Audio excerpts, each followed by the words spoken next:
কেন্দ্র এরিয়ার কেন্দ্র মহাপ্রবন্ধক কার্যালয়তে প্রাইভেট সিকিউরিটি গার্ডেরা 2 মাস থেকে বকেয়া বেতন না পাওয়ায় কার্যালয়ের সামনে বসে বিক্ষোভ প্রদর্শন করেন।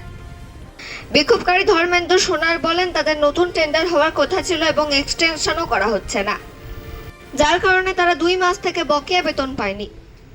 এ সময় উপস্থিত ছিলেন কে সিং, গুফরান আলম, বাল্মীকি কেউট, সুভাষ বনিয়া, তাপস গো, পিন্টুরা এবং সকল গার্ডেরা উপস্থিত ছিলেন।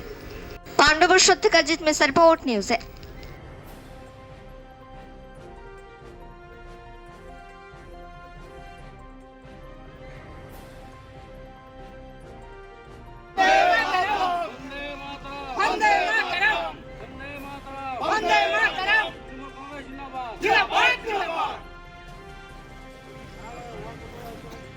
বসে আছি, আমাদের নতুন টেন্ডার হওয়া ছিল, টেন্ডার হচ্ছে না, প্লাস এক্সটেনশন দেওয়া ছিল, এক্সটেনশনও দিচ্ছে না, আর আমার সেই জন্য আমাদের পেমেন্ট হচ্ছে না।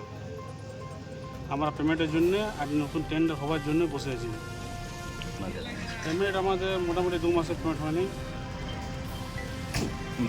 ম্যানেজমেন্টের সঙ্গে এখন কিছু কথা হয় না, ম্যানেজমেন্ট এখন কেউ আসে নাই। আর যদি ম্যানেজমেন্টের লোক কেউ আসে তাহলে আমরা কথা করবো। আপাতত আমাদের টেন্ডারে 124 জন আছে, কিন্তু আমরা 234 জন দিতে পারি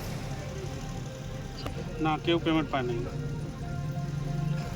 আমরা এখন সকাল থেকে বসে আছি গেট জাম করে, যতক্ষণ আমাদের একটু ফয়সলা হবে না আমরা উঠবো না। আমার নাম ধর্মেন্দ্র সোনার, এপিসি প্রাইভেট সিকিউরিটি।